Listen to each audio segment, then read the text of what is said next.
আবারও যান দুর্ঘটনা কেড়ে নিল আরও একটি প্রাণ। টিপার গাড়ির ধাক্কায় মৃত্যু হলো ষাটোর্ধ্ব এক বৃদ্ধার। মৃতার নাম উষা দাস, বাড়ি রানীর বাজার থানাধীন বৃদ্ধিনগর এলাকায়। বাড়ির কাছে রাস্তা পার হওয়ার সময় একটি টিপার গাড়ি ধাক্কা দেয় তাকে। খবর পেয়ে ঘটনাস্থলে যায় অগ্নি নির্বাপক দপ্তরের কর্মীরা। তারাই গুরুতর আহত বৃদ্ধাকে জিবি হাসপাতালে নিয়ে যান, কিন্তু শেষ রক্ষা হয়নি। হাসপাতালে মৃত্যুর কোলে ঢলে পড়েন তিনি। মর্মান্তিক এই ঘটনায় মৃতার আত্মীয় পরিজনেরা কান্নায় ভেঙে পড়েন।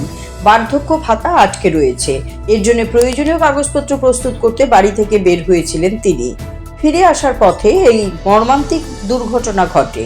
এদিকে ঘাতক গাড়িটি আটক করা হলেও চালক পলাতক বলে জানা গিয়েছে।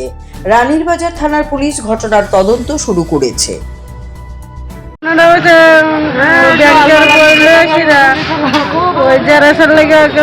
মানে বাতা ধুয়ে না 1 মাসের টিয়া তুলে আনছিল, আর 1 মাসের টিয়া তুলবো অ্যাকাউন্টের নাম্বার লাগে, ফর্ম লাগে, জমা দূর লাগবো, এর লাগে আরেকজনের বাচ্চা রাস্তা ভারী আর কি। ঠিক আছে, এবারে আইতো লয়ে আইলেন, গাইতো সমান আইতো লয়ে আসি কি হয়েছে মানে বাড়ি বড় গাড়ি ধাক্কা দিছে। এই আপনারা কিভাবে খবর পাইছেন পরে? খবর পাইছি মানে আমরা বাড়ির পাশাপাশি মানুষ চিল্লাচিল্লি লাগছে, রাস্তায় শুনছি। হাসপাতালে কে আনছে? হাসপাতালে আমার মাসি, আমার ভাই আনছে, ফায়ার সার্ভিস আনছে। এখন কি জীবিত আসেনি না মৃত?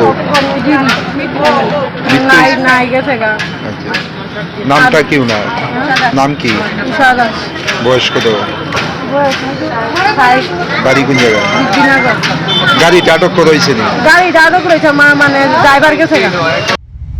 Siri TV, channel for news and entertainment.